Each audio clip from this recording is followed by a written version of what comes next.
welcome back. Today I'm gonna show you how to cook my secret Italian pizza sauce,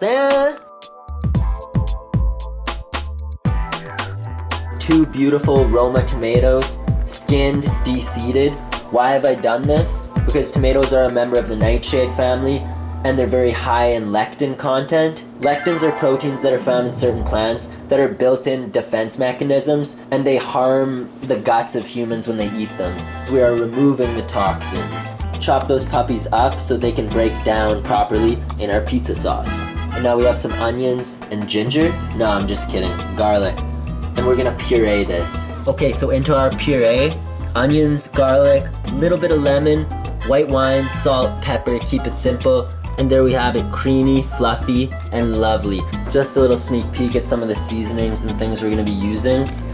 If you do not have an ingredient you want, do not panic. You can recreate those flavors. For example, I'd love to have Worcestershire. I would have loved fresh rosemary. I have dried rosemary. We're gonna make it work and it's gonna be fantastic. We're starting with our puree and we will build our sauce from there. Lovely. I absolutely love wooden spoons. Far more so than plastic. So I went in with a little bit of honey, more white wine, and finally our tomatoes.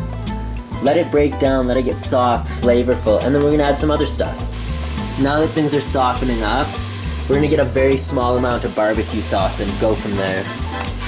I'm talking like a tablespoon here, and just for reference, my heat's looking like not even on medium right now, but we're gonna play with the heat as we go. You know how that game goes. And this is the perfect time to add a little bit of our hot sauce. Probably even a little bit less than barbecue. Then we're gonna do a little bit more salt and pepper, maybe a little bit of garlic powder, kind of season as we go. So we went in with our strained tomato sauce, got the heat a little bit lower. We're gonna let it go.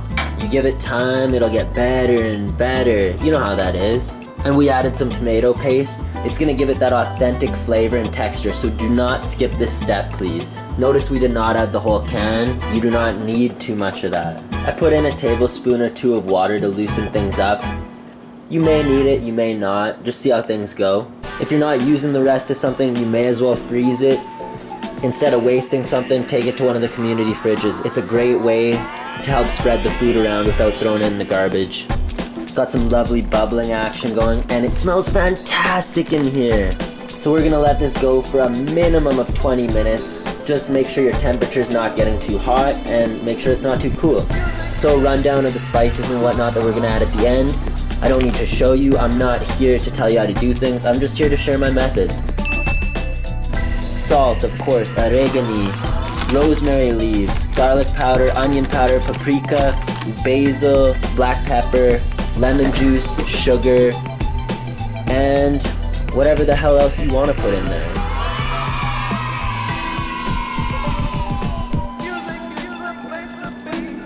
And at the end, more salt and pepper and some lemon for dazzle. I beg you, please, please use lemon in your cooking. Fresh lemon, lemon juice, it doesn't matter so much. Not just in this pizza sauce, it is one of the most underutilized ingredients I've seen in cooking. Alright, we finished with salt, kill the heat, and it's absolutely lovely. But now, it's up to you to make the pizza of your dreams. Signing off, I'm Benjamin.